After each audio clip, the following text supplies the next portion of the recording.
ബിസ്മില്ലാഹിർ റഹ്മാനിർ റഹീം. ഖൈറിൻ പൂവിരിയേട്ടെ, ഹൃദയങ്ങൾ നിറയേട്ടെ, സുന്നി കേരളമെങ്ങും ധർമ്മധ്വജം ഉയരട്ടെ.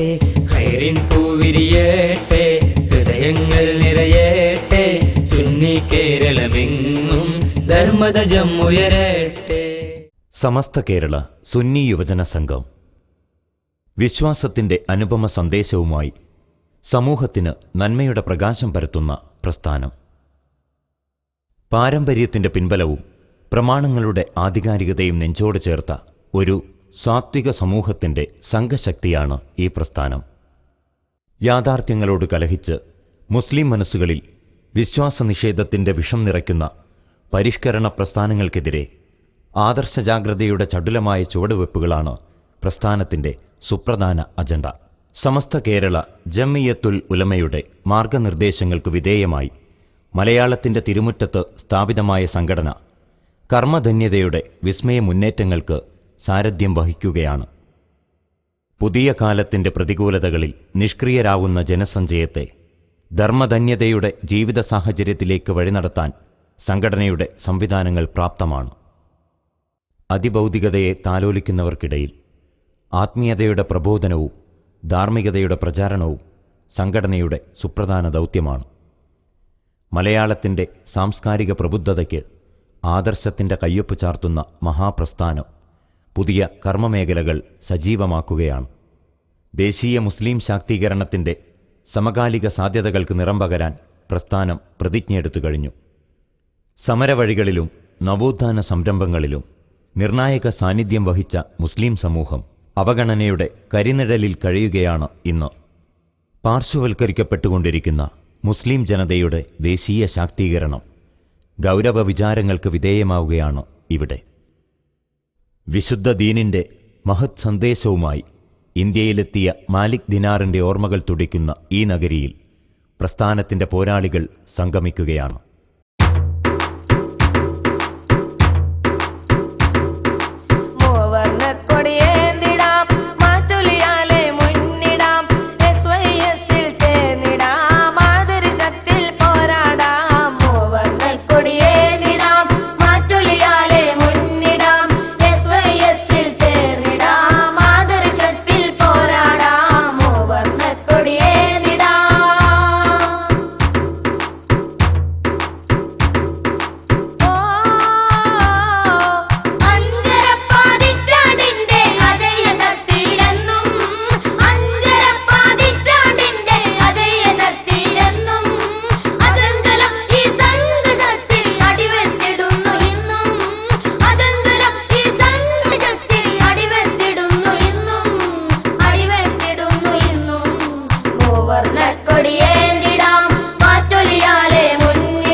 ദേശീയ സംഗമത്തിന് സാക്ഷികളാകാൻ രാജ്യത്തിന്റെ വിവിധ ഭാഗങ്ങളിൽ നിന്നും പ്രതിനിധികൾ എത്തിത്തുടങ്ങി.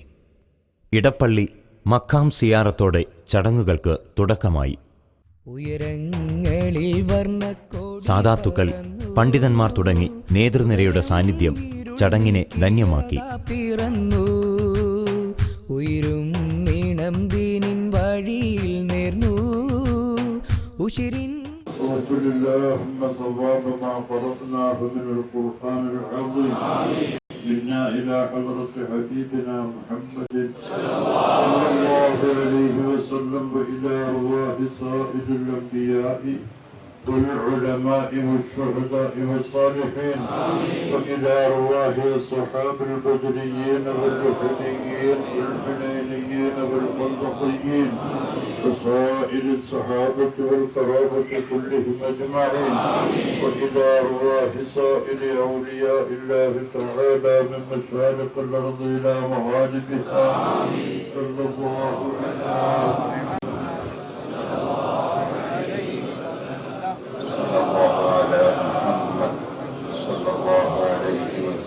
പ്രവർത്തകരണി നിരന്നു ഉയരങ്ങളിൽ വർണ്ണക്കോടി. തുടർന്ന് നടന്ന വിളംബരം മഹാസംഗമത്തിന്റെ ശക്തിയും പ്രൗഢിയും വിളിച്ചോതുന്നതായിരുന്നു. ഉയരും നീണം ദീനും വഴിയിൽ നേർന്നു ഉശിരിൻ പ്രവർത്തകരണി നിരന്നു.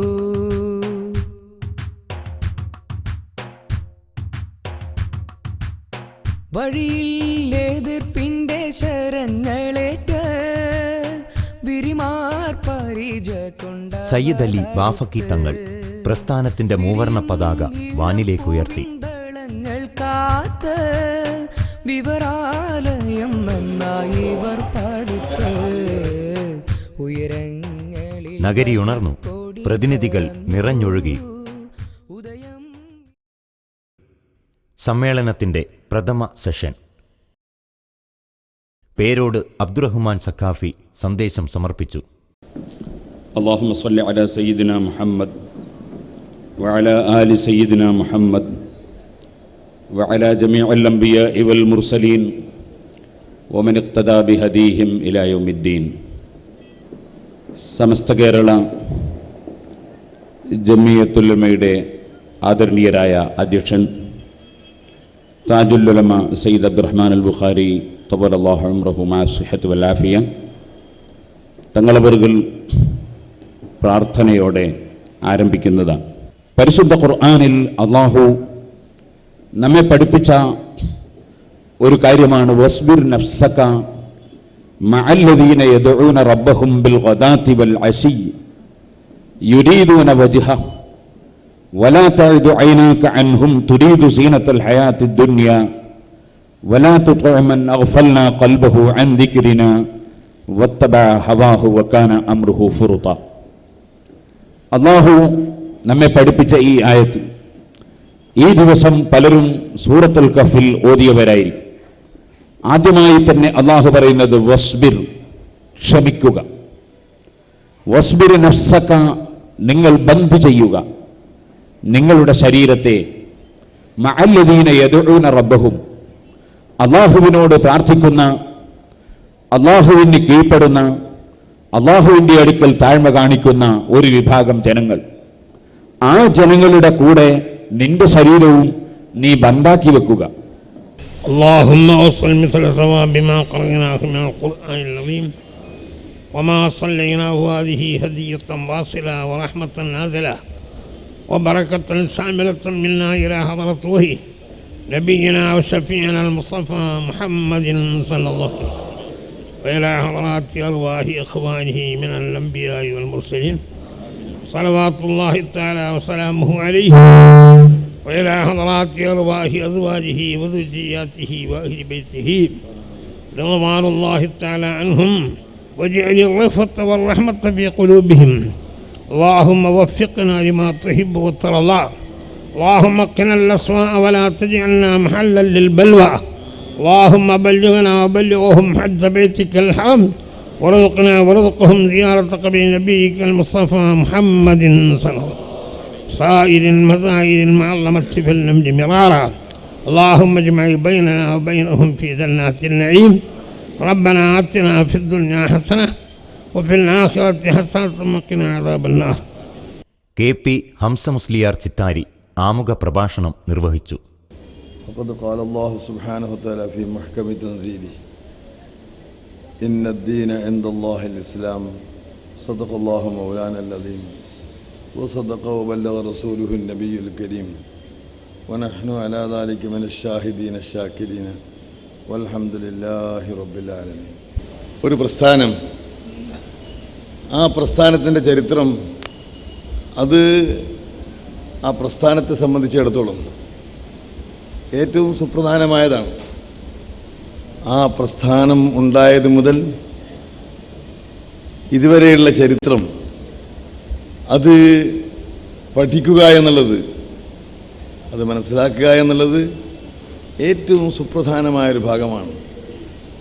കഴിഞ്ഞ തലമുറകൾക്ക് എന്തെല്ലാം നേട്ടങ്ങളുണ്ടായോ ആ നേട്ടങ്ങളെ മനസ്സിലാക്കാനും ആ നേട്ടങ്ങൾ കെട്ടിപ്പടുക്കാൻ അവർ ഏതൊക്കെ വഴികളും ശൈലികളും സ്വീകരിച്ചുവോ അതിനെ ഉൾക്കൊള്ളാനും അതുവഴി പുതിയ ലോകത്തിൽ നമ്മുടെ പ്രസ്ഥാനത്തിനെ പ്രചരിപ്പിക്കാനുള്ള കരുത്താർജിക്കാനും ചരിത്രം നമുക്ക് അനിവാര്യമാണ്.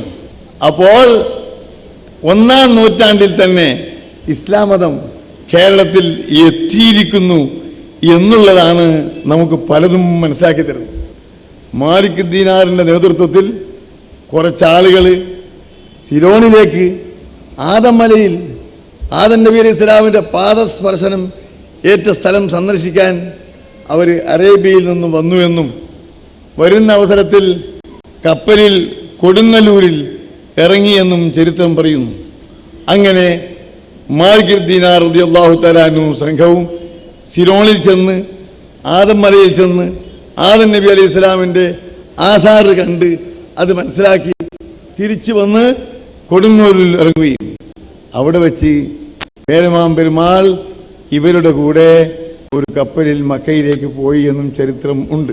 മാലിക് ദീനാർ റളിയല്ലാഹു തആല അൻഹുവിനോടും സംഘത്തോടും പറഞ്ഞു, നിങ്ങൾ നാട്ടിലേക്ക് ചെല്ലണം, കേരളത്തിലേക്ക് ചെല്ലണം, അവിടെ ഇസ്ലാം മത പ്രചരണം നടത്തണം, പ്രബോധനം നടത്തണം എന്ന് വസിയത്ത് ചെയ്യുകയും ഈ ചേരമാൻ പെരുമാൾ കൊടുങ്ങല്ലൂർ വിടുമ്പോൾ തന്റെ സ്ഥാനത്ത് ആ അധികാരമേൽപ്പിച്ചിരിക്കുന്ന ചക്രവർത്തിക്ക് ഈ ആളുകൾ നമ്മുടെ നാട്ടിലേക്ക് വന്നാൽ അവർക്ക് വേണ്ടുന്ന എല്ലാ സൗകര്യങ്ങളും ചെയ്തു കൊടുക്കണം എന്ന് ഒരു കത്ത് എഴുതി കൊടുക്കുകയും ചെയ്തു. അതിനുശേഷം മാലിക് ദീനാർ റളിയല്ലാഹു തആല അൻഹു കുറഞ്ഞ ആളുകളും കപ്പലിൽ വന്ന് കൊടുങ്ങല്ലൂരിൽ ഇറങ്ങി. അവർ രാജാവിന്റെ പ്രതിനിധിക്ക് കത്ത് കൊടുക്കുകയും ചെയ്തു. ആ കത്ത് വായിച്ചു. അദ്ദേഹം മനസ്സിലാക്കി.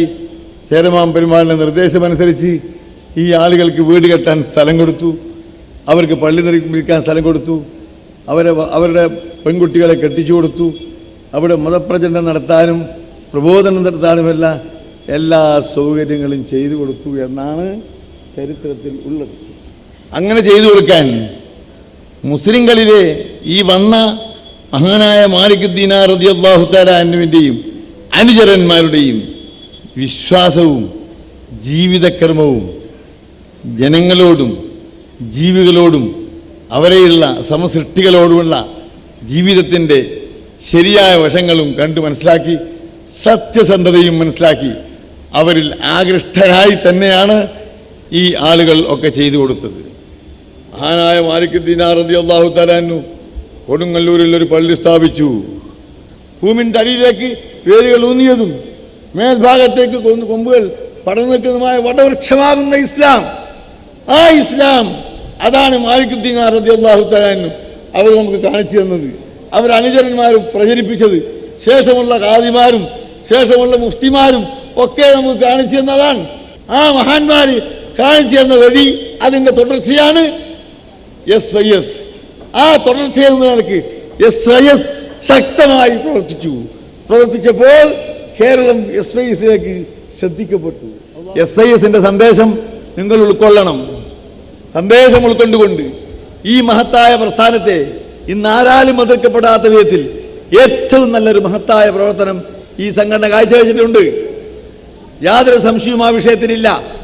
ആ മഹത്തായ പ്രസ്ഥാനത്തെ നമ്മുടെ നാടുകളിലേക്ക് എത്തിക്കാൻ വേണ്ടുന്നതൊക്കെ ചെയ്യണം. അപ്പം നമ്മൾ ചരിത്രപരമായി മാലിക് ദീനാർ നഗരം എന്ന് പേരിടാൻ കാരണം മാലിക് ദീനാർ റളിയല്ലാഹു അൻഹു അവരുടെ കൂടെ വന്ന അനുചരന്മാരും ഇവിടെ പ്രചരിപ്പിച്ച ദീൻ അഹ്ലുസുന്ന വൽ ജമാഅയാണ്, വേറൊന്നില്ല. അഹ്ലുസുന്ന വൽ ജമാഅ അല്ലാത്ത മറ്റൊരു വഴി മാലിക് ദീനാർ റളിയല്ലാഹു അൻഹു കൂട്ടരും കൊണ്ടുവന്നിട്ടില്ല.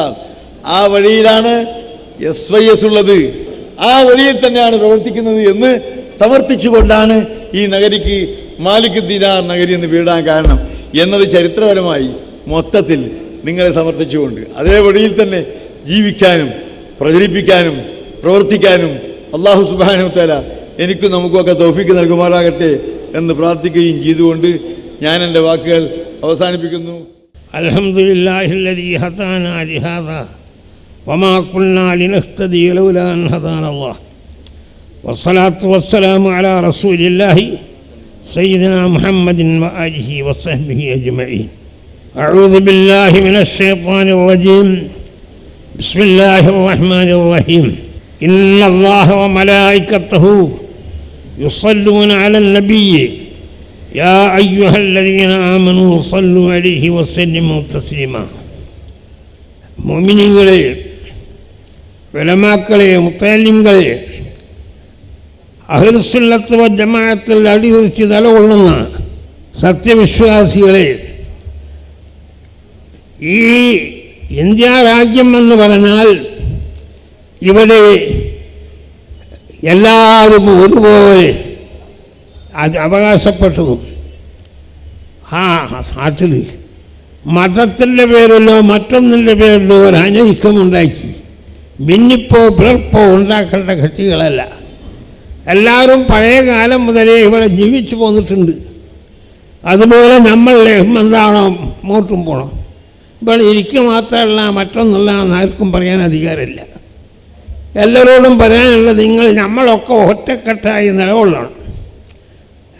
ഓരോരുത്തർക്കും ഈ നാട്ടിലെ ഏത് രാജ്യക്കാരായ നമ്മളെ നാട് ഒരു മുസ്ലിമീങ്ങളായ നമ്മൾക്കോ ഹിന്ദുക്കളായ അവർക്ക് നമ്മൾക്കെന്നോ ഒന്നും പറയാൻ അധികാരമില്ല. എല്ലാ കക്ഷികൾക്കും ഇവിടെ എന്താണെന്ന് ജീവിക്കണം. അള്ളാഹുവിൻ്റെ ഭൂമിയിൽ തന്നെ പണ്ട് തന്നെ അങ്ങനെയാണ്.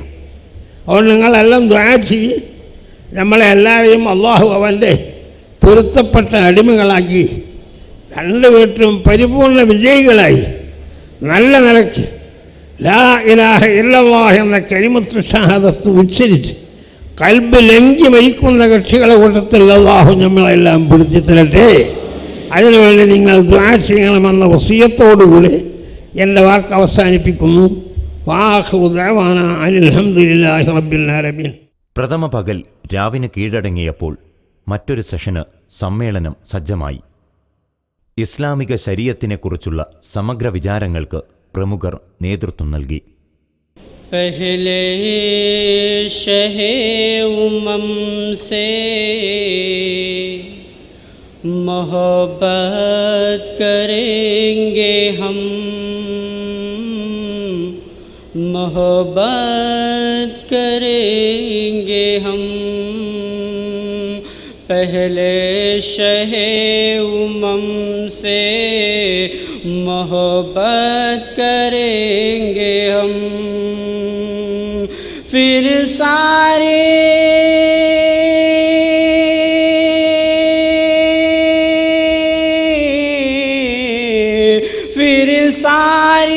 कायनात से उल्फत करेंगे हम.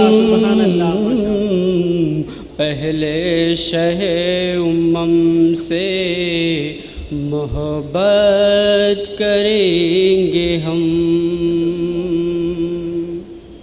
ഇന്ത്യ രാജ്യത്തുള്ള പ്രധാനപ്പെട്ട വ്യക്തിത്വങ്ങളെ ഒരുമിച്ച് കൂട്ടി പരിശുദ്ധ ഇസ്ലാമിക ശരീഅത്തിൽ വിവാദപരമായി ചർച്ച ചെയ്യപ്പെടുന്ന വിഷയങ്ങളിൽ നമ്മുടെ മാർഗമെന്താണ്, നമ്മുടെ കാഴ്ചപ്പാടെന്താണെന്ന് നാം തുറന്ന് ചർച്ച ചെയ്ത് ഇസ്ലാമിക വ്യവസ്ഥിതി ഒരിക്കലും മറിക്കാൻ കഴിയാത്ത വ്യവസ്ഥിതി അത് ഇവിടെയുള്ള ജനങ്ങളെ ബോധ്യപ്പെടുത്തുകയും ഭരണാധികാരികളുടെ ശ്രദ്ധയിൽപ്പെടുത്തുകയും വേണമെന്ന ഉത്തമ ബോധ്യത്തോടുകൂടിയാണ് സമസ്ത കേരള സുന്നി യുവജന സംഘം ഇങ്ങനെ ഒരു പരിപാടിക്ക് ഇവിടെ അവസരമുണ്ടാക്കിയത്.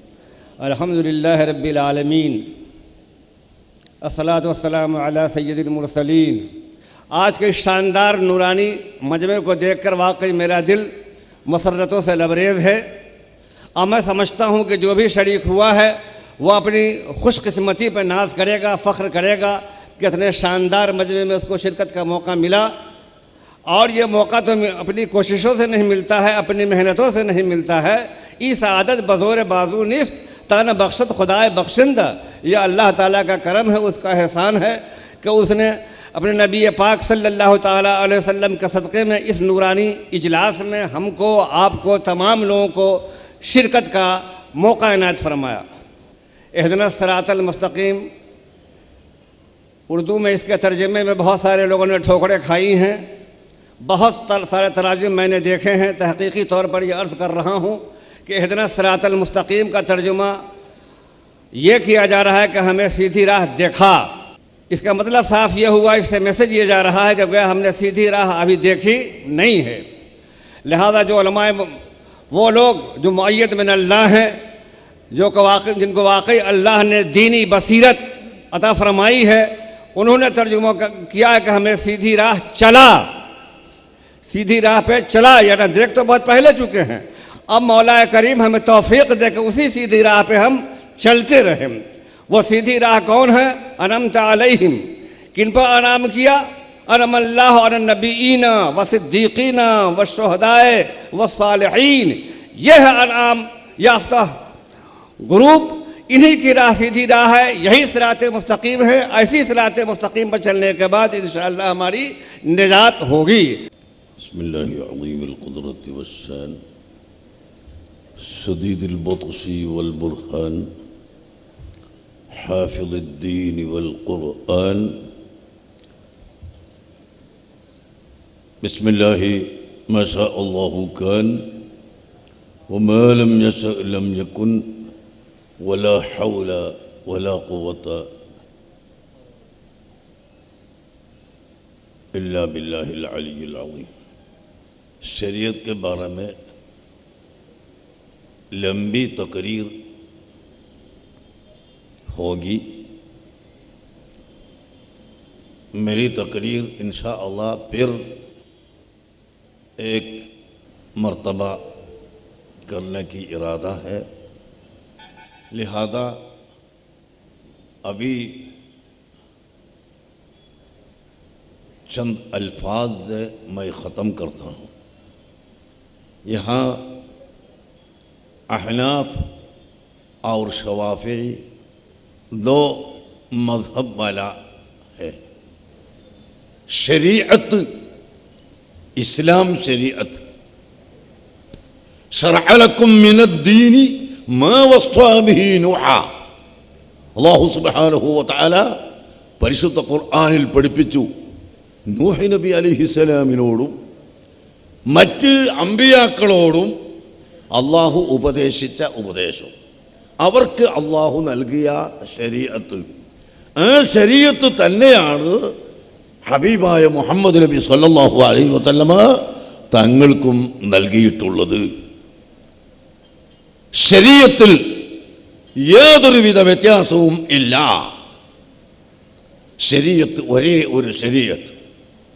ആദം നബി അലൈഹിസ്സലാം മുതൽ അവസാനത്തെ പ്രവാചകരായ അവസാനത്തെ നബിയായ ഖാതിമുൽ നബിയീൻ സയ്യിദുനാ മുഹമ്മദുർ റസൂലുള്ളാഹി സല്ലല്ലാഹു അലൈഹി വസല്ലമ തങ്ങൾ വരെയുള്ള മുഴുവൻ അമ്പിയാക്കളും പഠിപ്പിച്ച അഖീദ ഒരൊറ്റ അഖീദയാണ്, ഒറ്റ വിശ്വാസമാണ്.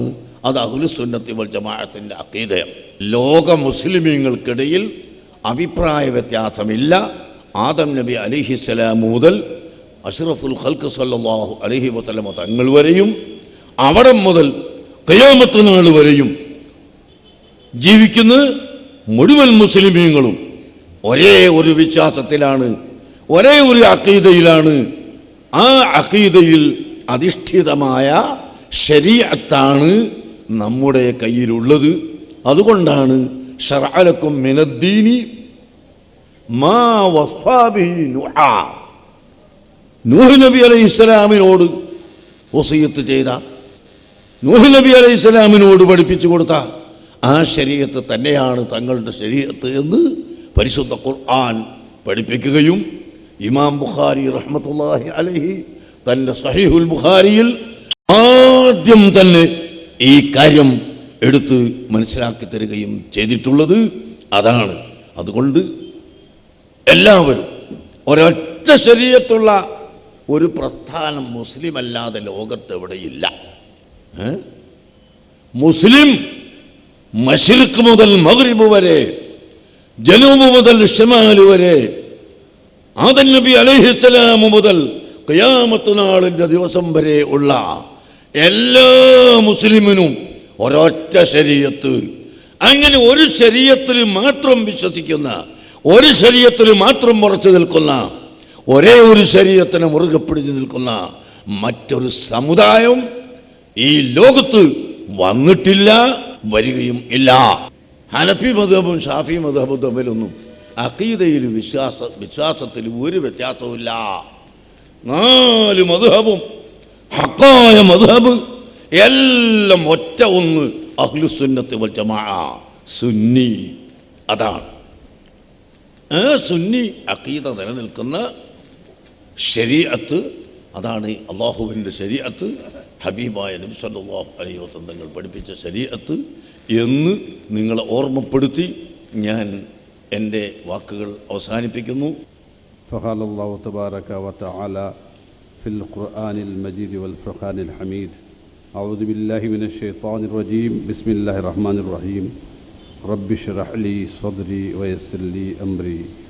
مجھے فی الوقت کوئی تفصیلی گفتگو کرنی نہیں ہے. 2-4 باتیں عقیدے کے تعلق سے، فیض کے تعلق سے میں عرض کر کے اپنی بات ختم کرتا ہوں. پہلے میں یہ عرض کروں کہ یہ سرزمین جہاں ہم اور آپ بیٹھے ہیں یہ انتہائی مبارک اور مسعود سرزمین ہے. اسلام سے پہلے بھی ہندوستان کی اس سرزمین پر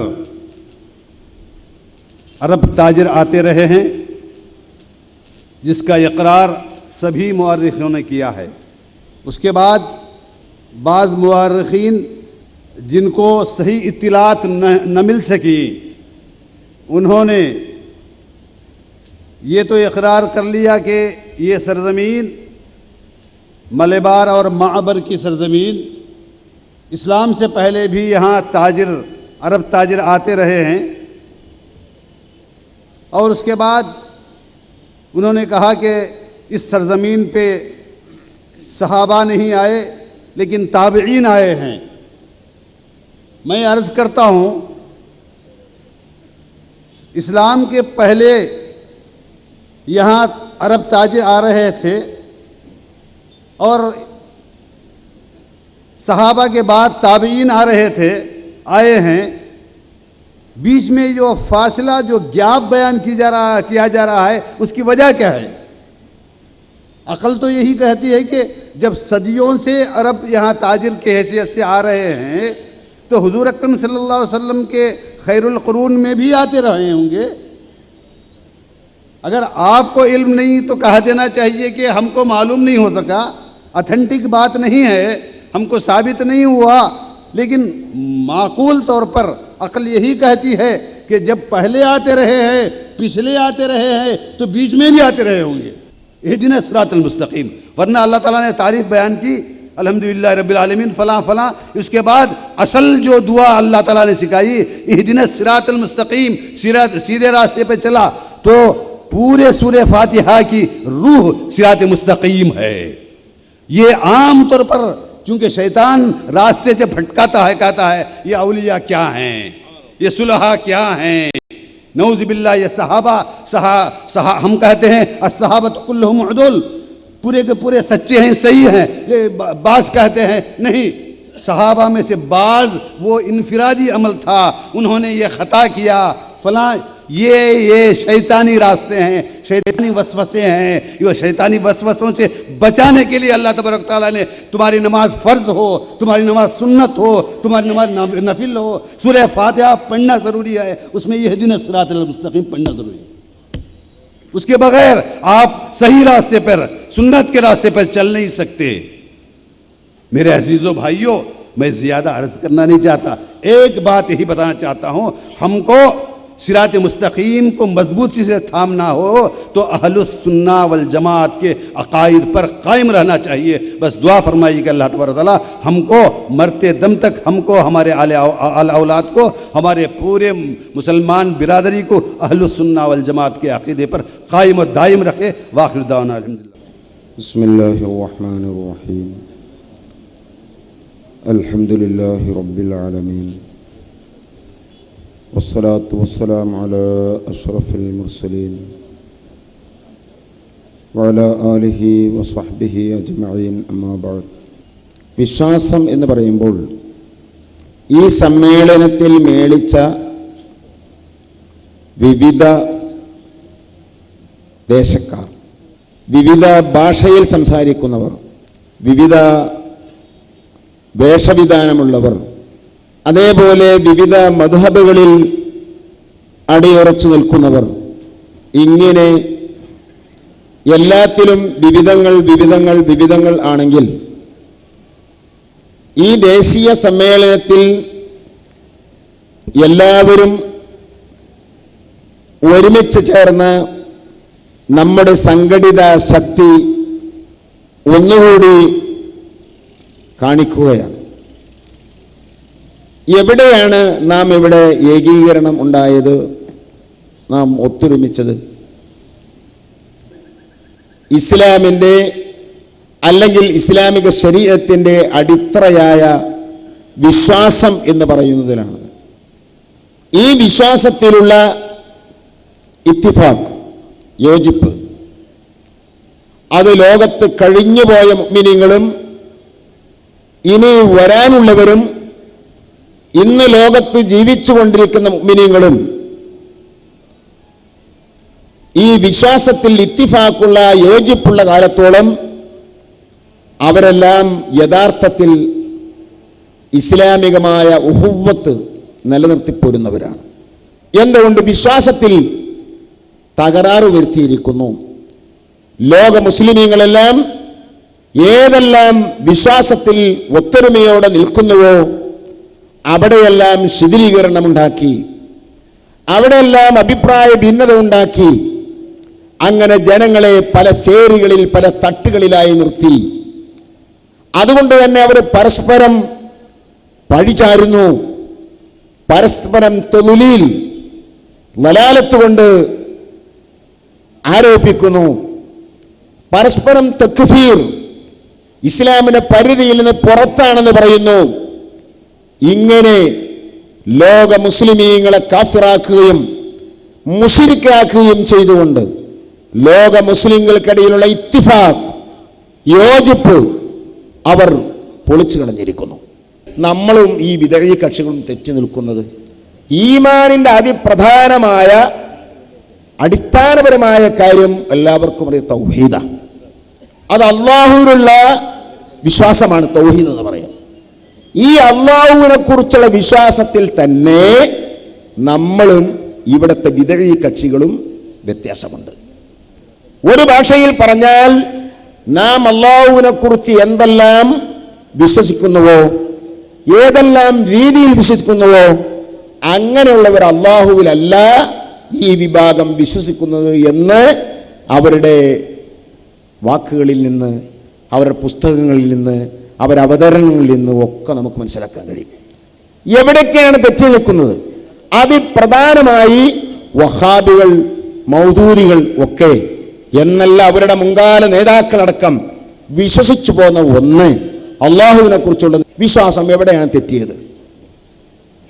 അള്ളാഹു ഖുർആനിൽ പറയുന്നു, ലൈസ കമിസ്ലിഹി ശൈഉൻ, അള്ളാഹുവിനെ പോലെ ഒന്നുമില്ല, ഒന്നിനോടും അള്ളാഹുവിനെ ഉപമിക്കാൻ പറ്റില്ല. ഒരു വിഷയത്തിലും അള്ളാഹുവിനെ സാദൃശ്യത പറയാൻ ഒന്നുമില്ല.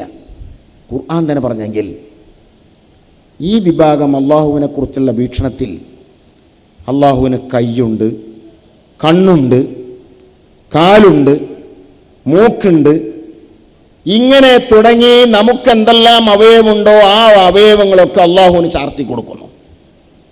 എവിടെ നിന്നാണ് ഇവർ ഇത് കണ്ടുപിടിച്ചത്? തെറ്റിയത് ഞാൻ പറയാം. ഇവർക്ക് തെറ്റുപറ്റാനുള്ള കാരണം പാരമ്പര്യത്തെ കൈവിട്ടുകൊണ്ട് ഇസ്ലാമിനെ നമ്മളിലേക്ക് എത്തിച്ചു തന്ന ഒരു പരമ്പരയുണ്ട്. ആ പരമ്പരയാണ് യഥാർത്ഥത്തിൽ ഇസ്ലാമിന്റെ റൂഹ്. അതാണ് ഇസ്ലാമിന്റെ ആത്മാവ്. അതാണ് നാം പറയുന്ന ജമാ, അഹ്ലുസുന്ന എന്ന് പറഞ്ഞ മതിയാക്കാതെ വൽ ജമാ എന്ന് പറയുന്ന ആ ജമാഅത്താണ്, ആ പരമ്പരയാണ്. അതിന്റെ ആദ്യ കണ്ണിയാണ് മഹത്തുക്കളായ സ്വഹാബത്തുൽ കിറാം.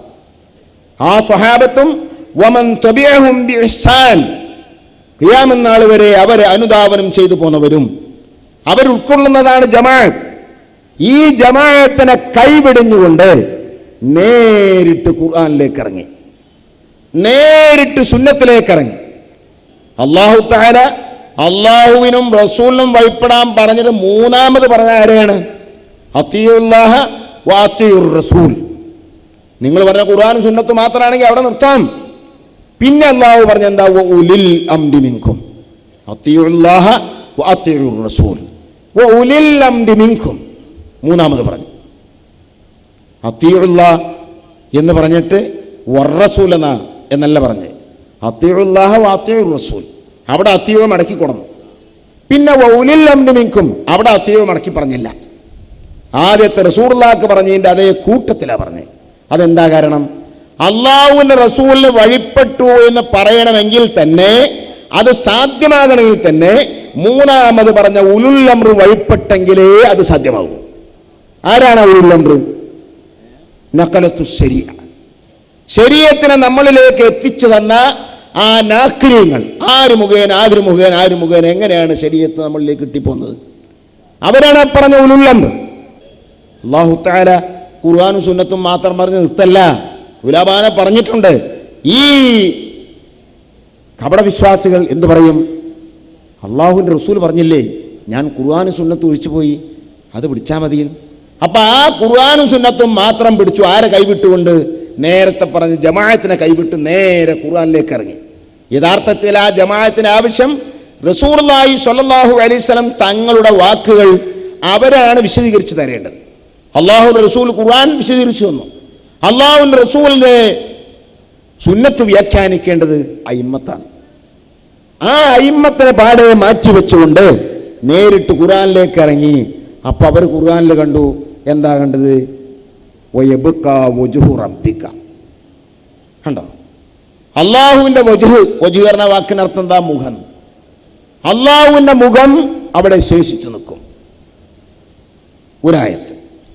വേറൊരു സ്ഥലത്ത് ചെല്ലുമ്പോൾ കാണും യദുല്ലാഹി ഫൗക ഐദിഹിം. അള്ളാഹുവിന്റെ യദ് പറഞ്ഞ കൈ, ഭാഷാർത്ഥമല്ലേ? അള്ളാഹുവിന്റെ കൈ ഫൗക ഐദിഹിം, അവരെ കരങ്ങൾക്ക് മേലെയാണ്. അപ്പൊ അള്ളാഹുവിന് കൈയുണ്ടെന്നായില്ലേ? പിന്നെയോ അവിടെ നമ്മളെ മുഫസ്സിറുകൾ പറഞ്ഞു അല്ലാഹു അഅലം ബിമുറാദിഹി ബിദാലിക്. അതാണ് സലാമത്ത്. ബിദഈ കക്ഷികൾ പലപ്പോഴും നമ്മളെ പഴപ്പിക്കുന്ന, അല്ലെങ്കിൽ ഖുർആൻ പരിഭാഷ വായിച്ചവർ ഇങ്ങനെ അകപ്പെട്ടു പോകുന്ന ഒരു കാര്യമായതുകൊണ്ടായി പറയുന്നത്. അതിൽ പെട്ടുപോകരുത്. അല്ലാഹു സുബ്ഹാനഹു വ തആല അവന്റെ ദീനിനെ എന്നും ഇവിടെ നിലനിർത്തുന്നതിന് വേണ്ടി അയിമ്മത്തിനെ, ഉലമാവിനെ വെച്ചിട്ടുണ്ട്. ആ ഉലമാവിന്റെ പിന്നിൽ നാം ഉറച്ചു നിൽക്കണമെന്നും സംഘടനയിൽ തെറ്റിക്കൊണ്ട് ഒറ്റയാലയായി അനയായി പോയാൽ പെച്ചുപോകും എന്നും കൂടി ഞാൻ നിങ്ങളെ ഓർമ്മപ്പെടുത്തി. അല്ലാഹു സുബ്ഹാനഹു വ തആല മഹമത്തുക്കളായ ഉലമാവിന്റെ ആ നേതൃത്വം അംഗീകരിച്ച് നിലനിൽക്കാൻ നമുക്ക് തൗഫീഖ് നൽകട്ടെ എന്ന്. അൽഹംദുലില്ലാഹി റബ്ബിൽ ആലമീൻ വസ്സലാത്തു വസ്സലാമു അലാ സയ്യിദിൽ മുർസലീൻ വഅലാ ആലിഹി വസ്വഹ്ബിഹി അജ്മഈൻ. അമ്മാ ബഅദ്. യാ അയ്യുഹന്നാസു തഖൂ റബ്ബക്കുമുല്ലദീ ഖലഖക്കും മിൻ നഫ്സിൻ വാഹിദ വഖലഖ മിൻഹാ സൗജഹാ വബസ്സ മിൻഹുമാ റിജാലൻ കസീറൻ വനിസാഅ. അല്ലാഹു തആല മനുഷ്യരെ എല്ലാവരെയും ഒരു വ്യക്തിയിൽ നിന്ന് സൃഷ്ടിച്ചതായി അല്ലാഹു പറയുന്നു. യാ അയ്യുഹന്നാസ്, ഓ മനുഷ്യരെ, ഇത്തഖൂ റബ്ബക്കും, നിങ്ങളുടെ രക്ഷിതാവിനോട് നിങ്ങൾ തഖ്വയുള്ളവരും ഭക്തിയുള്ളവരുമായി തീരുക. അല്ലദീ ഖലഖക്കും മിൻ നഫ്സിൻ വാഹിദ, അവൻ ഒരേ ഒരു വ്യക്തിയിൽ നിന്നാണ് നിങ്ങളെ ആസകലം സൃഷ്ടിച്ചിട്ടുള്ളത്. വഖലഖ മിൻഹാ സൗജഹ, അതിന് സാഹചര്യം സൃഷ്ടിക്കുവാനായി അല്ലാഹു തആല ആ ഒരു വ്യക്തിയിൽ നിന്ന് ആദ്യമായി അതിൻ്റെ ഇണയെ പടച്ചു. വബസ്സ മിൻഹുമാ റിജാലൻ കസീറൻ വനിസാഅ, അവരിരുവരിൽ നിന്നായി, ആ രണ്ട് ഇണകളിൽ നിന്നായി അല്ലാഹു തആല ധാരാളം സ്ത്രീ പുരുഷന്മാരെ ഈ ലോകത്ത് വിതരണം ചെയ്യുകയുണ്ടായി എന്ന് വിശുദ്ധ ഖുർആൻ പറയുന്നു. വഖലഖനാകും അസ്വാജ എന്ന് അന്യത്ര അല്ലാഹു തആല ഇത് മറ്റൊരു രീതിയിൽ പറയുകയുണ്ടായി, നിങ്ങളെ നാം ഇണകളായി പടച്ചിരിക്കുന്നു എന്ന്.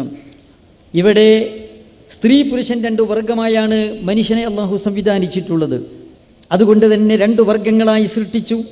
സ്ത്രീക്ക് സ്ത്രീയുടെ പ്രത്യേകമായ ധർമ്മമുണ്ട്, പുരുഷന് പുരുഷൻ്റേതായ പ്രത്യേകമായ ധർമ്മമുണ്ട് ജീവിതത്തിൽ. ആകയാൽ സ്ത്രീക്ക് സ്ത്രീയുടേതായ ശരീരഘടനയും സ്ത്രീയുടേതായ മാനസിക പ്രകൃതവും നൽകിയിരിക്കുകയാണ്. പുരുഷന് പുരുഷൻ്റേതായ ശരീരഘടനയും പുരുഷൻ്റേതായ മാനസിക പ്രകൃതവും അല്ലാഹു തആല നൽകിയിരിക്കുകയാണ്. ശരീരഘടനാപരമായി ശാസ്ത്രജ്ഞന്മാർ പരിശോധന നടത്തി പറഞ്ഞു, ആണും പെണ്ണും പ്രകടമായ അന്തരമുണ്ട്. എടുത്താൽ പ്രായപൂർത്തിയായ എന്ന് പറഞ്ഞാൽ ഒരു 18 വയസ്സിനും 35 വയസ്സിനും ഇടയിലുള്ള സ്ത്രീ പുരുഷന്മാരെ എടുത്ത് പരിശോധിച്ചാൽ ശരാശരി അവരുടെ ഉയരം, തൂക്കം മുതലായ കാര്യങ്ങൾ പരിശോധിച്ചാൽ വളരെ പ്രകടമായ അന്തരം കാണാം. ഉയരത്തിൽ ശരാശരി ഒരു പുരുഷൻ 69 ഇഞ്ചാണെങ്കിൽ സ്ത്രീ 64 ഇഞ്ച്. പുരുഷൻ്റെ തൂക്കം 154 പൗണ്ടാണെങ്കിൽ 122 പൗണ്ട് സ്ത്രീ. തലച്ചോറിൻ്റെ തൂക്കം പരിശോധിച്ചാൽ 1375 ഗ്രാമാണ് പുരുഷൻ്റേതെങ്കിൽ 1260 ഗ്രാമേ സ്ത്രീയുടേതുള്ളൂ. ഹൃദയത്തിൻ്റെ തൂക്കം പരിശോധിക്കുമ്പോൾ ശരാശരി 300 ഗ്രാമാണ് പുരുഷൻ്റേതെങ്കിൽ 250 ഗ്രാമേ സ്ത്രീയുടേതുള്ളൂ. കരളിൻ്റെ തൂക്കമെടുത്ത് പരിശോധിച്ചാൽ 1600 ഗ്രാം പുരുഷൻ്റേതുണ്ടാകുമ്പോൾ സ്ത്രീയുടേത് 1500 ഗ്രാം മാത്രമേ ഉള്ളൂ. വൃക്കയുടെ തൂക്കം പരിശോധിച്ചാൽ 160 ഗ്രാം പുരുഷൻ്റേതുണ്ടാകുമ്പോൾ 140 ഗ്രാം മാത്രമാണ് സ്ത്രീയുടേതുള്ളത്. അതുപോലെ തന്നെ രക്തത്തിലെ ചുവന്ന അണുക്കൾ, അത് പുരുഷന്മാരുടെ ഒരു 100 ക്യൂബിക് സെന്റിമീറ്റർ രക്തമെടുത്ത് പരിശോധിച്ചാൽ പുരുഷൻ്റേത് 16 ആണെങ്കിൽ സ്ത്രീയുടേത് 14 ആണ്. ഹൃദയം ഒരു മിനിറ്റിൽ പമ്പ് ചെയ്യുന്ന രക്തം പരിശോധിച്ചുകൊണ്ട് അവർ പറയുന്നു, പുരുഷൻ്റേത് 7.8 ലിറ്റർ ആണെങ്കിൽ സ്ത്രീയുടേത് 5.5 ലിറ്റർ മാത്രമാണ്. ചെറിയ ഉദാഹരണം പറഞ്ഞു എന്ന് മാത്രമേ ഉള്ളൂ. പുരുഷന് ബാഹ്യലോകത്തുള്ള ഡ്യൂട്ടിയാണ് നൽകിയത് എന്നതുകൊണ്ട് കർമ്മഫലത്തിൽ യാതൊരു വ്യത്യാസവുമില്ല. ആണിനും പ്രതിഫലം നൽകുന്നു, സ്ത്രീക്കും പ്രതിഫലം നൽകുന്നു. ആണുങ്ങൾ നിസ്കരിച്ചാൽ ആ നിസ്കാരത്തിൻ്റെ കൂലിയുടെ പാതിയാണ് പെണ്ണിന് എന്ന് പറഞ്ഞിട്ടില്ല. പെണ്ണ് നോമ്പ് നോറ്റാൽ ആണ് നോൽക്കുന്നതിൻ്റെ പാതിയാണെന്ന് പറഞ്ഞിട്ടില്ല. അതുപോലെ പെണ്ണ് ഹജ്ജ് ചെയ്താൽ പുരുഷൻ ഹജ്ജ് ചെയ്യുന്നതിൻ്റെ പാതിയാണെന്ന് പറഞ്ഞിട്ടില്ല. മൻ അമില സ്വാലിഹൻ മിൻ ദക്കരിൻ ഔ ഉൻസ വഹുവ മുഅ്മിനുൻ ഫലനുഹിയ്യന്നഹു ഹയാതൻ തയ്യിബ വലനജ്സിയന്നഹും അജ്റഹും ബിഹസ്രി മാ കാനൂ യഅമലൂൻ എന്ന് ഖുർആൻ സൂറത്തുൻ നഹ്ലിൽ അല്ലാഹു തആല പറഞ്ഞിട്ടുള്ളത്. അതുകൊണ്ട് കർമ്മഫലത്തിൽ വ്യത്യാസമില്ല. സ്ത്രീയുടെയും പുരുഷന്റെയും കർമ്മങ്ങൾ ഒരുപോലെ വിലയിരുത്തി അല്ലാഹു തആല പ്രതിഫലം കൊടുത്തുകൊണ്ടിരിക്കുകയാണ്. സ്ത്രീക്ക് എല്ലാവിധ അവകാശങ്ങളും നൽകുകയാണ് ചെയ്തിട്ടുള്ളത്. സ്ത്രീക്ക് കുറച്ച് കൂടുതൽ ബാധ്യതയുണ്ട്, അല്ലെങ്കിൽ കുറച്ച് ഭാരിച്ച ഡ്യൂട്ടികൾ അല്ലാഹു തആല ഏൽപ്പിച്ചിട്ടുണ്ട്. ഗർഭധാരണം, പ്രസവം, ശിശുപരിപാലനം, ഗൃഹപരിപാലനം, ഇങ്ങനെ തുടങ്ങി സ്ത്രീ മാത്രം നിർവഹിക്കേണ്ട ചില ഡ്യൂട്ടികൾ ഉണ്ടായതുകൊണ്ട് സ്ത്രീകളെ പൊതുവായ കാര്യങ്ങളിൽ നിന്നൊക്കെ തന്നെ ഒഴിവാക്കി സ്ത്രീകൾക്ക് ലഘൂകരണം നൽകിയിരിക്കുകയാണ്. അവർക്ക് ജുമുഅ വേണ്ട, ജമാഅത്ത് വേണ്ട, അതുപോലത്തെ പരസ്യമായ ജമാഅത്ത് വേണ്ട, അതുപോലെ ആയോധന മുറകളിലൊന്നും സേവനങ്ങളിലൊന്നും അവർ പങ്കുകൊള്ളേണ്ടതില്ല. ധർമ്മസമരം എന്ന് പറയുന്ന സേവനം പുരുഷന്മാർക്ക് മാത്രമാണ്. ഇങ്ങനെ സ്ത്രീകളെ ഒരുപാട് ബാധ്യതകളിൽ നിന്ന് ഒഴിവാക്കി മാത്രമല്ല അവരുടെ വസ്ത്രം, അവരുടെ ഭക്ഷണം, അവരുടെ പാർപ്പിടം, ബാധ്യതകൾ മുഴുവനും പുരുഷന്മാരെ ഏൽപ്പിച്ചിരിക്കുകയാണ്. ഖുർആൻ ഖണ്ഡിതമായി പറഞ്ഞിട്ടുള്ളതാണ്. സ്ത്രീയെ പടച്ച, പുരുഷനെ പടച്ച, സ്ത്രീക്കും പുരുഷനും നിയമം അവതരിപ്പിച്ചിട്ടുള്ള സ്ത്രീയുടെയും പുരുഷന്റെയും യഥാർത്ഥ അഭ്യുദയകാംക്ഷിയായ ഉടയ തമ്പുരാൻ അല്ലാഹു തആല പറഞ്ഞതാണ് വലിദക്രി മിസ്ലു ഹദ്ദിൽ ഉൻസയൈൻ എന്ന്. അപ്പോൾ പുരുഷന്റെ നേരെ പാതി അനന്തരാവകാശം സ്ത്രീക്ക്. സാധാരണമായി പറയാം, ആണും പെണ്ണും കൂടി സ്വത്ത് വിഭജിക്കുന്നിടത്ത്, അസബയായിട്ട് തഹസീബിൽ വിഭജിക്കുന്നിടത്ത് പെണ്ണിൻ്റെ ഡബിൾ പുരുഷന് കിട്ടുന്നു. ഇതാണ് ആരോപണ വിധേയമായിട്ടുള്ളത്. ഇതെല്ലാം സൂക്ഷ്മമായി പരിശോധിച്ചാൽ വ്യക്തമായിട്ട് മനസ്സിലാക്കാൻ സാധിക്കും. ഏതൊക്കെ പോയിന്റുകളാണോ ആക്ഷേപത്തിൽ ഉന്നയിച്ചത് അത് തന്നെ മതി ഇസ്ലാമിക ശരീഅത്തിന്റെ പുതുമയും മഹിമയും അതിൻ്റെ പ്രായോഗികതയും തെളിക്കാൻ എന്ന് മാത്രം പറഞ്ഞുകൊണ്ട് സമയപരിമിതി നിമിത്തം തൽക്കാലം വിട ചോദിക്കുന്നു. നിങ്ങളെല്ലാവരും ദുആ ചെയ്യണമെന്ന് വസിയത്ത് ചെയ്യുന്നു. അസ്സലാമു അലൈക്കും വറഹ്മത്തുള്ളാഹി വബറകാതുഹു. இஸ்லாம் இந்த சமுதாயத்தில் செம்மைப்படுத்துவதற்காக இருலோக ரட்சகர் எம்பெருமானார் ரசூலுல்லாஹி ஸல்லல்லாஹு அலைஹி வஸல்லம் அவர்கள் வருகை தந்த பொழுது பெண்கள் அடிமைகளாக விற்கப்பட்டு கொண்டிருந்தார்கள். பெண்கள் போதை பொருளாக ஆண்களின் கட்டிலுக்கு மட்டும் சொந்தமானவள் என்பதற்காக அந்த பெண்கள் பயன்படுத்தப்பட்டார்கள். மிருகங்களை விலை கொடுத்து வாங்குவதை போன்று பெண்கள் விலை கொடுத்து வாங்கப்படுகிற நிலை இருந்தது. இந்த நேரத்தில் தான் ரஹ்மத்துல் லில் ஆலமீன் நாயகம் ரசூலுல்லாஹி ஸல்லல்லாஹு அலைஹி வஸல்லம் அவர்கள் வருகை தந்து பெண்களுக்கு விடுதலையை பெற்று தந்தார்கள்.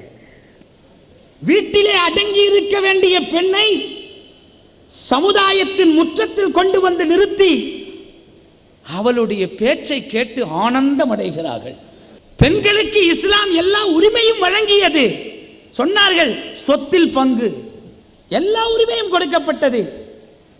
திஹியத்துல் கல்பி என்பவர் நபிகள் நாயகம் ரசூலுல்லாஹி ஸல்லல்லாஹு அலைஹி வஸல்லம் அவர்களே சத்திய இஸ்லாத்தை ஏற்றதற்கு பிறகு அழுகிறார்கள், அழுது கொண்டே இருக்கிறார்கள். நபிகள் பெருமானார் ஸல்லல்லாஹு அலைஹி வஸல்லம் அவர்கள் என்ன காரணம் என்று கேட்ட பொழுது திஹியத்துல் கல்பி சொன்னார், என்னுடைய கரத்தால் 60க்கும் மேற்பட்ட குழந்தைகளை கழுத்தை நெரித்தும் மண்ணில் புதைத்தும் கொன்றிருக்கிறேன். ரஹ்மத்துல் லில் ஆலமீனான நபிகள் நாயகம் ரசூலுல்லாஹி ஸல்லல்லாஹு அலைஹி வஸல்லம் அவர்கள் இந்த செய்தியை கேட்டவுடனே தங்களுடைய முகத்தையே திருப்பிக் கொள்ளுகின்ற அளவிற்கு கொடூரமான செயல் அரபகத்து மண்ணிலே நடந்தது. பிறக்கக்கூடிய குழந்தை பெண் குழந்தை என்றால் தன்னுடைய தாயினுடைய கருவறையை கபரு குழிகளாக மாற்றினார்கள் அரபி மக்கள். அந்த மக்களிடத்திலே தான் சொன்னார்கள், அல்லாஹ் சொல்லுகிறான் அருள்மறை திருக்குர்ஆனிலே, அருமையானவர்களே, இதா புஷ்ஷிர அஹதுஹும் பில் உன்ஸா, பெண் குழந்தை பிறந்து விட்டது என்கிற சுப செய்தி சொல்லப்பட்டால், அல்லாஹ் எப்படிப்பட்ட வார்த்தையை சொல்றான் பாருங்க, புஷ்ஷிர என்கிற வார்த்தையை சொல்லுகிறான், சுப செய்தி என்று சொல்லுகிறான். பெண்கள் என்பவர்கள் சாபத்துக்குரியவர்கள் அல்ல, அவர்கள் வரக்கத்துக்குரியவர்கள் என்பது மட்டுமல்ல, மகிழ்ச்சிக்குரியவர்கள் என்பதை அல்லாஹ் சொல்லுகின்ற பொழுது சொல்லுகிறான். இப்படிப்பட்ட பெண்களை இவர்கள் பெற இருக்கிறார்கள், பெற்றுவிட்டார்கள் என்கிற சுப செய்தி சொல்லப்பட்டால் அவர்களுடைய முகங்கள் எல்லாம் கருத்து போய்விடும். எதற்காக? கோபம் தெளிக்க, கோபம் கொப்பளிக்க அவருடைய முகங்கள் எல்லாம் கருத்து போய்விடும் என்று அல்லாஹ் தஆலா குர்ஆனிலே சொல்கிறார். பிஸ்மில்லாஹிர் ரஹ்மானிர் ரஹீம். அல்ஹம்துலில்லாஹி ரப்பில் ஆலமீன். الرحمن الرحيم مالك يوم الدين إياك نعبد وإياك نستعين اهدنا الصراط المستقيم صراط الذين أنعمت عليهم غير المغضوب عليهم ولا الضالين آمين. الحمد لله رب العالمين حمدا يوافي نعمه ويكافئ مزيده. اللهم صل وسلم وبارك على رسولك وحبيبك سيدنا محمد وعلى آل وأصحاب سيدنا ومولانا محمد. اللهم إنا نسألك بحق الفاتحة المعظمة والسبع المثاني أن تفتح لنا كل خير، وأن تتفضل علينا بكل خير، وأن تجعلنا من أهل الخير، وأن تعاملنا يا مولانا معاملتك لأهل الخير. الله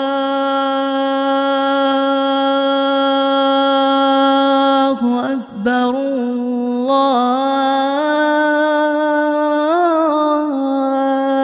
الله أكبر. മാളിയേക്കൽ സുലൈമാൻ സഖാഫിയുടെ വിഷയാവതരണത്തോടെ രണ്ടാം ദിനം സജീവമായി. اللهم أوصل مثل ثواب ما قرأناه هذه هدية واصلة ورحمة نازلة وبركة شاملة إنا إلى حضرة روح نبينا وشفينا وحبيبنا ومرشدنا منجينا محمد صلى الله عليه وسلم اللهم آته الوسيلة الفضيلة. ഒരു സെക്കുലർ രാഷ്ട്രം എന്ന നിലയിൽ ഇന്ത്യയിൽ ഇസ്ലാമിക സമ്പദ് വ്യവസ്ഥിതി പൂർണ്ണാർത്ഥത്തിൽ നടപ്പിൽ വരുത്തുക പ്രായോഗികമല്ല. എങ്കിൽ പോലും ലോകാടിസ്ഥാനത്തിൽ പരാജയത്തെ അഭിമുഖീകരിക്കുകയോ പരാജയപ്പെടുകയോ ചെയ്തുകൊണ്ടിരിക്കുന്ന ആധുനിക സമ്പദ് വ്യവസ്ഥകൾക്ക് മഹത്തായ സംഭാവനകൾ നൽകി അവയെ രക്ഷപ്പെടുത്താൻ ഇസ്ലാമിക സമ്പദ് വ്യവസ്ഥിതിക്ക് സാധിക്കും. അപ്പോൾ ഇന്ത്യയും സാമ്പത്തിക പ്രതിസന്ധിയുടെ വലിയ കെടുതികൾ അനുഭവിച്ചുകൊണ്ടിരിക്കുകയാണ്. നമ്മുടെ നിലവിലുള്ള കേന്ദ്ര സർക്കാർ രാജ്യം സാമ്പത്തികമായി ഭദ്രമാണ് എന്ന് ഇടയ്ക്കിടെ പറയാറുണ്ട്. വാസ്തവത്തിൽ നമ്മുടെ രാജ്യത്തിൻ്റെ പണപ്പെരുപ്പം വളരെ കുറഞ്ഞ 0% പണപ്പെരുപ്പം വന്നു. വളരെ വർഷങ്ങളുടെ ചരിത്രത്തിൽ ഇന്ത്യ സാമ്പത്തിക രംഗത്ത് കൈവരിച്ചിട്ടില്ലാത്ത വലിയ നേട്ടമായി നമ്മുടെ മാധ്യമങ്ങളും ഒരുപക്ഷെ നമ്മുടെ സർക്കാരും ഇത് കൊട്ടിഘോഷിച്ചുകൊണ്ടിരിക്കുകയാണ്. പക്ഷേ ഇപ്പോൾ വന്ന ഏറ്റവും പുതിയ വാർത്ത ഇന്ത്യ പണച്ചുരുക്കത്തിലേക്ക് നീങ്ങിക്കൊണ്ടിരിക്കുന്നു എന്നാണ്. ഒരു രാജ്യത്തിന്റെ സമ്പദ് വ്യവസ്ഥിതിയെ സംബന്ധിച്ചിടത്തോളം പണപ്പെരുപ്പവും പണച്ചുരുക്കവും ഒരുപോലെ അപകടകരമാണ്. പണപ്പെരുപ്പം എന്നതുകൊണ്ട് ഉദ്ദേശിക്കുന്നത് നമുക്കറിയാം, വർദ്ധിതമായ പണം ദുർലഭമായ പദാർത്ഥങ്ങളുടെ മേൽ സമ്മർദ്ദം ചെലുത്തുന്നതിനാണ് പണപ്പെരുപ്പം എന്ന് പറയുന്നത്. നമ്മുടെ രാജ്യത്ത് 1000 സാധനങ്ങൾ ആവശ്യമാണ്. ഈ രാജ്യത്തുള്ള ജനങ്ങൾക്ക് ഉപയോഗപ്പെടുത്തുവാൻ 1000 സാധനങ്ങൾ ആവശ്യമാണ്. അതിനിവിടെ വിലയായി കൊടുക്കേണ്ടത് 10,000 രൂപയാണ് എന്ന് സങ്കല്പിക്കുക. പക്ഷേ നമ്മുടെ രാജ്യത്ത് 15,000 രൂപ സ്റ്റോക്കുണ്ട്. വില 10,000 രൂപ. സാധനം, ആവശ്യമുള്ള സാധനം 1000. അതിന് നിലവിലുള്ളത് 800 വസ്തുക്കൾ. നമുക്കാകെ ഉപയോഗിക്കാൻ 800 വസ്തുക്കളേ ഉള്ളൂ. നമുക്കാകെ വേണ്ടത് 1000 വസ്തുക്കളാണ്. അതിന് കൊടുക്കേണ്ട പണം 10,000 പക്ഷേ നമ്മുടെ കയ്യിൽ 15,000 രൂപയുടെ സ്റ്റോക്കുണ്ട്. സ്വാഭാവികമായും എന്ത് സംഭവിക്കും? ഈ 15,000 രൂപ 15,000 രൂപ 10,000 രൂപ വിലയുള്ള ഈ 800 വസ്തുക്കളുടെ മേൽ സമ്മർദ്ദം ചെലുത്തുകയും ആ വസ്തുക്കൾക്ക് അനന്തമായി വില വർദ്ധിക്കുകയും ചെയ്യും. വിലവർദ്ധനവ് സംഭവിക്കുമെന്ന് മാത്രമല്ല, ഈ വിലവർദ്ധനവ് കാണുമ്പോൾ സ്വാഭാവികമായും ഈ സാധനങ്ങളുടെ ഉടമസ്ഥന്മാർ അത് പൂഴ്ത്തി വെക്കുകയും അത് വീണ്ടും വില വർദ്ധിക്കുമ്പോൾ വിൽക്കാൻ വേണ്ടി അവർ ഒളിപ്പിച്ചു വെക്കുകയും ചെയ്യും. ആധുനിക സമ്പദ് വ്യവസ്ഥിതികളൊക്കെയും പരാജയത്തെ അഭിമുഖീകരിക്കുവാനുള്ള ഏറ്റവും പ്രധാനപ്പെട്ട 2 കാരണങ്ങളുണ്ട്. ഒന്ന്, നമ്മുടെ രാജ്യം ഉൾപ്പെടെയുള്ള മറ്റേത് രാജ്യങ്ങളും, ആധുനിക സമ്പദ് വ്യവസ്ഥിതി നിലകൊള്ളുന്ന മുഴുവൻ രാജ്യങ്ങളും ചെലവുകൾ ആദ്യം നിർണ്ണയിക്കുകയും പിന്നീട് വരവുകൾ കണ്ടെത്തുകയും ചെയ്യുന്ന ഒരു രസാവഹമായ രീതിയാണ് സ്വീകരിക്കുന്നത്. രാജ്യമാണെങ്കിലും നമ്മുടെ സംസ്ഥാനമാണെങ്കിലും ഇപ്പോൾ നമ്മുടെ സംസ്ഥാനത്ത് ഓരോ വർഷവും അവതരിപ്പിക്കപ്പെട്ടുകൊണ്ടിരിക്കുന്ന വാർഷിക ബജറ്റുകൾ നാം വായിക്കാറുണ്ട്. ആ വാർഷിക ബജറ്റിലൊക്കെയും കോടികളുടെ കമ്മിയാണ്. എന്താണ് അങ്ങനെ സംഭവിക്കാൻ കാരണം? തീർച്ചയായും സംസ്ഥാനമാണെങ്കിലും രാജ്യമാണെങ്കിലും ആ രാജ്യത്തിന് ആവശ്യമായ ചെലവുകൾ ആദ്യം തീരുമാനിക്കുകയും പിന്നീട് അതിൻ്റെ വരവുകൾ കണ്ടെത്തുകയുമാണ്. വരവുകൾ കണ്ടെത്തുമ്പോൾ സ്വാഭാവികമായും കടമെടുക്കേണ്ടി വരും, അല്ലെങ്കിൽ നോട്ടടിച്ചിറക്കേണ്ടി വരും. നോട്ടടിച്ചിറക്കുകയോ അല്ലെങ്കിൽ വിദേശ കുത്തകകളിൽ നിന്ന് IMF, ലോകബാങ്ക് പോലുള്ള ധനകാര്യ സ്ഥാപനങ്ങളിൽ നിന്ന് കടമെടുക്കുകയോ വേണം. അങ്ങനെ കടമെടുക്കുന്നത് സ്വാഭാവികമായും പലിശക്കാണ്. ആ പലിശ അടക്കുന്നതിന് വേണ്ടി വീണ്ടും കടമെടുക്കണം. ആ പലിശ അടക്കുന്നതിന് വേണ്ടി വീണ്ടും കടമെടുക്കണം, അതും പലിശക്ക് തന്നെ. ഇങ്ങനെ പലിശക്ക് മേൽ പലിശ. പലിശ അടക്കുന്നതിന് വേണ്ടി മാത്രം രാജ്യം അതിന്റെ ദേശീയ വരുമാനത്തിന്റെ വളരെ വലിയ ഒരു ശതമാനം ചെലവഴിച്ചുകൊണ്ടിരിക്കുന്നു എന്ന. 1 രൂപ നമ്മുടെ രാജ്യത്ത് വരുമാനമുണ്ടെങ്കിൽ, എന്റെ ഓർമ്മ ശരിയാണെങ്കിൽ 16 പൈസയും നാം ചെലവഴിച്ചുകൊണ്ടിരിക്കുന്നത് കടവും കടത്തിന്റെ പലിശയും അടക്കാൻ വേണ്ടിയാണ്. 16 പൈസയും കടവും കടത്തിന്റെ പലിശയും അടക്കുന്നതിന് വേണ്ടി നമ്മുടെ രാജ്യം സഹോദരങ്ങളെ ചെലവഴിച്ചുകൊണ്ടിരിക്കുന്നു. ഇസ്ലാമിന്റെ ഏറ്റവും പ്രധാനപ്പെട്ട വരുമാനം സക്കാത്താണ്. രാജ്യത്തെ സമ്പന്നന്മാരിൽ നിന്ന് ശേഖരിക്കപ്പെടുന്ന 2.5% സക്കാത്ത്, ഇത് അതിൻ്റെ ഏറ്റവും പ്രധാനപ്പെട്ട ഒരു വരുമാന മാർഗമാണ്. ഒന്നാമതായി, നമ്മുടെ ആധുനിക സമ്പൽ വ്യവസ്ഥയിൽ ഇല്ലാത്തവനിൽ നിന്ന് ഉള്ളവനിലേക്ക് പണം ഒഴുകുകയാണ്. പലിശ വ്യവസ്ഥയിൽ അതാണ് സംഭവിക്കുന്നത്. ഇല്ലാത്തവനിൽ നിന്ന് ഉള്ളവനിലേക്ക് നേരിട്ട് പണം ഒഴുകുന്നു. നമുക്ക് ഒരു 10-100 വർഷങ്ങൾക്ക് മുമ്പ്, അല്ലെങ്കിൽ ഒരു 200 വർഷങ്ങൾക്ക് മുമ്പ്, ഒരു പവൻ സ്വർണം നാം ഒരു ബാങ്കിൽ നിന്നോ അല്ലെങ്കിൽ ഒരു വ്യക്തിയിൽ നിന്നോ കൂട്ടുപലിശയുടെ അടിസ്ഥാനത്തിൽ കടമെടുത്തു എന്ന് നിങ്ങൾ സങ്കല്പിക്കുക. ഒരു 200 വർഷം മുമ്പ് ഒരു പവൻ സ്വർണം കടമെടുത്തിരുന്നെങ്കിൽ ആ ഒരു പവൻ സ്വർണം അതിന്റെ നിശ്ചിത പലിശ സഹിതം ഇന്ന് തിരിച്ചടക്കണമെങ്കിൽ നമ്മുടെ കയ്യിലുള്ള ഏക്കറക്കണക്കിന് സ്വത്ത് വിറ്റാൽ പോലും സാധിക്കുകയില്ല. യാതൊരു വിപണിക്കും ഉൽപ്പന്ന പ്രക്രിയക്കും വിധേയമാകാത്ത വിധം പലിശ വർദ്ധിച്ചുകൊണ്ടിരിക്കുകയാണ്. ബാങ്കിൽ കൊണ്ടുപോയി നിക്ഷേപിക്കുന്ന 10,000 രൂപയ്ക്ക് ആ 10,000 രൂപ നിങ്ങളുടെ അധ്വാനമില്ലാതെ, നിങ്ങളുടെ യാതൊരു ശ്രമവുമില്ലാതെ അത് സ്വയം വളരുകയാണ്. പണം സ്വയം വളരുക, ഇത് പ്രകൃതി വിരുദ്ധമാണ്. ഉൽപ്പന്ന പ്രക്രിയക്ക് അല്ലെങ്കിൽ മറ്റേതെങ്കിലും ഏർപ്പാടുകളുടെ മാധ്യമമില്ലാതെ, ഒരു മനുഷ്യ കരത്തിന്റെ ഒരു ശക്തിയുടെ പ്രവർത്തനമില്ലാതെ പണം സ്വയം വളർന്നുകൊണ്ടിരിക്കുക എന്നത് പ്രകൃതി വിരുദ്ധമാണ്. ആ പ്രകൃതി വിരുദ്ധമായ ഈ പ്രതിഭാസം ഇവിടെ സംഭവിക്കുമ്പോൾ വളരെ ദുഃഖകരമായ ഒരു കാര്യം നടന്നുകൊണ്ടിരിക്കുന്നു. അതെന്താണ്? മുതലാളിയുടെ പോക്കറ്റ് വീർത്ത് വന്നുകൊണ്ടിരിക്കുന്നു. സാധാരണക്കാരന്റെ പോക്കറ്റ് ചോർന്നുകൊണ്ടേയിരിക്കുന്നു. ഉള്ളവനിൽ നിന്ന് ഇല്ലാത്തവനിലേക്ക് പണം ഒഴുകുമ്പോൾ മാത്രമേ ഒരു സാമ്പത്തിക സംവിധാനം വളർച്ച പ്രാപിക്കുകയുള്ളൂ. ഇവിടെ സംഭവിക്കുന്നത് ഇല്ലാത്തവനിൽ നിന്ന് ഉള്ളവനിലേക്ക് വീണ്ടും ഒഴുകിക്കൊണ്ടിരിക്കുകയാണ്. ഇസ്ലാമിന്റെ സക്കാത്ത് വ്യവസ്ഥിതി, ഞാനൊരൊറ്റ കാര്യം പറഞ്ഞ് അവസാനിപ്പിക്കട്ടെ. സാമ്പത്തിക വ്യവസ്ഥിതിയെ ഒരു ചക്രമായി നമ്മൾ സങ്കല്പിച്ചാൽ, ഒരു കറങ്ങുന്ന ഒരു പൂർണ്ണ ചക്രമായി നമ്മൾ സങ്കല്പിക്കുകയാണെങ്കിൽ, ആ ചക്രത്തിന്റെ സുഗമമായ കറക്കം നടക്കണമെങ്കിൽ വാർഷിക ബജറ്റിൽ കമ്മി ഇല്ലാതിരിക്കണം. വാർഷിക ബജറ്റിൽ കമ്മി സംഭവിക്കാതിരിക്കണം. നമ്മുടെ സംസ്ഥാനം കമ്മിയിലാണ്, നമ്മുടെ രാജ്യം കമ്മിയിലാണ്. ലോകത്ത് ഇപ്പോ സമ്പന്നമെന്നും അതുപോലെ മുതലാളിത്ത രാഷ്ട്രങ്ങളെന്നും വിശേഷിപ്പിക്കപ്പെടുന്ന മുഴുവൻ രാജ്യങ്ങളും അവരുടെ ഇരുമ്പുമറക്കകത്ത് പട്ടിണി കിടക്കുകയാണ് എന്ന കാര്യം നമ്മൾ മറക്കാൻ പാടില്ല. നമ്മുടെ വാർഷിക ബജറ്റ് നാം അവതരിപ്പിച്ചത് പാത്തുമ്മയുടെ ആടിലെ സാമ്പത്തിക സംവിധാനം ഉപയോഗപ്പെടുത്തി, സാമ്പത്തിക ടെക്നിക്കുകൾ പ്രയോഗിച്ചുകൊണ്ടാണ്. ഈ വർഷം നമ്മളെ വാർഷിക ബജറ്റ് അവതരിപ്പിച്ചത് തകഴിയുടെ കയറിലെ സാമ്പത്തിക ടെക്നിക്ക് ഉപയോഗപ്പെടുത്തിക്കൊണ്ടാണ്.